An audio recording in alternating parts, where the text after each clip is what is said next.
एक बार की बात है, एक छोटे से गांव में दो सबसे अच्छे दोस्त रहते थे, अर्जुन और समीर। अर्जुन शांत स्वभाव का और समझदार था, जबकि समीर चुलबुला और जोखिम लेने वाला। दोनों एक दूसरे के पूरक थे और उनकी दोस्ती इतनी गहरी थी कि पूरे गांव में उनकी मिसाल दी जाती थी। अर्जुन और समीर का बचपन साथ बीता। दोनों एक ही स्कूल में पढ़ते, खेलते और हर समस्या का समाधान मिलकर निकालते। अर्जुन जहां शांत होकर सोचता था, वहीं समीर जल्दबाजी में काम करता था। उनकी ये खासियतें उन्हें अलग तो बनाती थीं, लेकिन एक दूसरे के बिना। जब 10वीं की परीक्षा नजदीक आई, अर्जुन ने पढ़ाई पर ध्यान देना शुरू कर दिया। दूसरी ओर समीर का ध्यान खेलकूद और दोस्तों के साथ मस्ती में लगा रहा। अर्जुन ने कई बार उसे चेतावनी दी, लेकिन समीर ने उसकी बात नहीं मानी। परिणाम स्वरूप अर्जुन अच्छे नंबरों से पास हुआ और समीर फेल हो गया। समीर को अपनी गलती का एहसास हुआ और उसने अर्जुन से माफी मांगी। अर्जुन ने न केवल उसे माफ किया, बल्कि उसकी मदद भी की। समीर ने अगले साल अर्जुन की मदद से परीक्षा पास कर ली। यह घटना उनकी दोस्ती को और मजबूत कर गई। स्कूल के बाद अर्जुन ने इंजीनियरिंग में दाखिला लिया और समीर ने बिजनेस की पढ़ाई शुरू की। दोनों अलग अलग शहरों में चले गए। यहाँ उनके जीवन में पहली बार दूरी आई। समीर को व्यापार शुरू करने के लिए पैसों की जरूरत थी। अर्जुन ने अपनी बचत से उसकी मदद की। समीर ने अपना एक छोटा सा स्टार्टअप शुरू किया, जबकि अर्जुन ने एक बड़ी कंपनी में नौकरी पाई। समीर का व्यवसाय शुरू में नहीं चला और उसे बड़ा नुकसान हुआ। उसने अर्जुन से और मदद मांगी। अर्जुन ने अपने परिवार के विरोध के बावजूद अपनी नौकरी से कर्ज लेकर समीर की मदद की। समीर का व्यवसाय धीरे धीरे सफल होने लगा। उसने अर्जुन का कर्ज चुकाने की कोशिश की, लेकिन अर्जुन ने पैसे लेने से इनकार कर दिया। इसी दौरान अर्जुन की कंपनी में छटनी हुई और उसे अपनी नौकरी खोनी पड़ी। समीर ने अर्जुन को अपने व्यवसाय में साझेदार बनने का प्रस्ताव दिया। अर्जुन ने यह प्रस्ताव स्वीकार कर लिया। सब कुछ ठीक चल रहा था कि अचानक एक दिन अर्जुन को पता चला कि समीर ने किसी तीसरे व्यक्ति के साथ एक गुप्त सौदा किया है, जो अर्जुन के हिस्से को नुकसान पहुंचा सकता है। अर्जुन ने समीर से इस बारे में पूछा। समीर ने उसे यह कहकर शांत कर दिया कि यह सिर्फ व्यापार का हिस्सा है, लेकिन अर्जुन को शक बना रहा। एक दिन अर्जुन को समीर के सौदे की सच्चाई का पता चला। समीर ने मजबूरी में वह सौदा किया था, क्योंकि व्यापार पर बड़ा संकट मंडरा रहा था। अर्जुन ने अपने शक पर शर्म महसूस की और समीर से माफी मांगी। लेकिन कहानी यहीं खत्म नहीं हुई। समीर ने बताया कि उसने यह सब अर्जुन को बचाने के लिए किया। अगर वह सौदा नहीं करता तो अर्जुन की सारी मेहनत बेकार चली जाती। समीर और अर्जुन ने मिलकर व्यापार को नई ऊंचाइयों तक पहुंचाया। उनकी दोस्ती ने हर मुश्किल का सामना किया और यह साबित कर दिया कि सच्ची दोस्ती हर रिश्ते से बड़ी होती है। इस कहानी से यह सीख मिलती है कि सच्ची दोस्ती में विश्वास, त्याग और समझ सबसे महत्वपूर्ण होते हैं। जीवन में चाहे कितने भी उतार चढ़ाव क्यों न आए, सच्चे दोस्त हमेशा एक दूसरे के साथ खड़े रहते हैं। समीर और अर्जुन का व्यापार दिन ब दिन बढ़ता गया।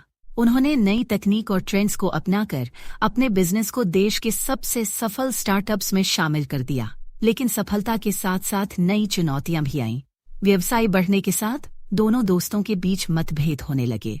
अर्जुन का मानना था कि व्यवसाय को विस्तार देने के लिए नई साझेदारियां करनी चाहिए, जबकि समीर का विचार था कि व्यवसाय को परिवार जैसा रखना चाहिए और बाहरी लोगों को शामिल नहीं करना चाहिए। एक दिन एक बड़ी विदेशी कंपनी ने उनके व्यवसाय में निवेश करने का प्रस्ताव दिया। अर्जुन इस मौके को लेकर उत्साहित था, लेकिन समीर को लगा कि यह उनकी स्वतंत्रता छीन लेगा। दोनों के बीच इस मुद्दे पर तीखी बहस हुई और पहली बार उनकी दोस्ती पर सवाल उठे।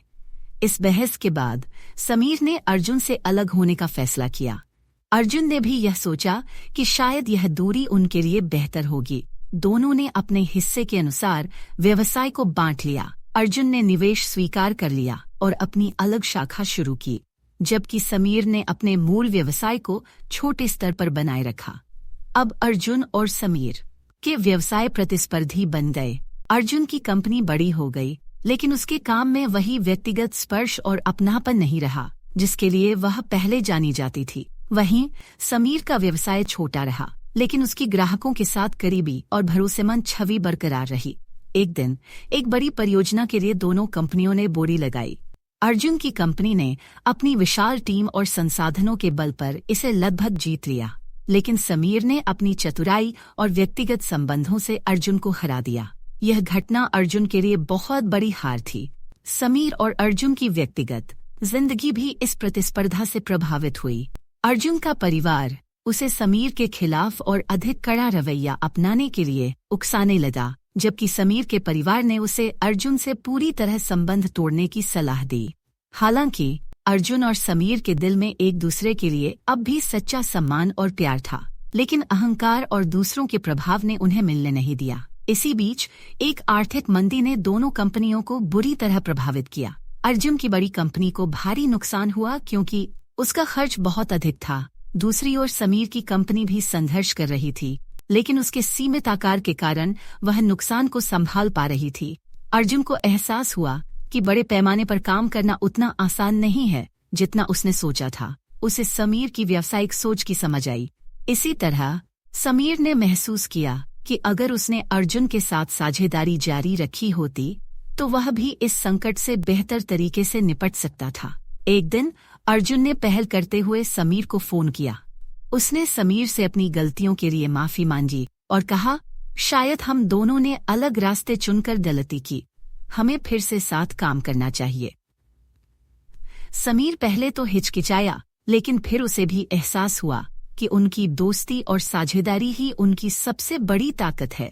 दोनों ने एक बार फिर अपने मतभेद भुलाकर साथ काम करने का फैसला किया। अर्जुन और समीर ने एक नई शुरुआत की। उन्होंने अपनी पुरानी गलतियों से सीखा और अपने व्यवसाय को एक नई दिशा दी। इस बार उन्होंने व्यवसाय में न केवल मुनाफा बल्कि मानवीय मूल्यों और ग्राहकों की संतुष्टि को भी प्राथमिकता दी। दोनों ने मिलकर ऐसी नीतियां बनाई जो न केवल व्यवसाय को सफल बनाती थीं, बल्कि उनके कर्मचारियों और ग्राहकों के लिए भी फायदेमंद थीं। उनकी नई कंपनी एक बार फिर देश में सबसे सफल व्यवसायों में शामिल हो गई।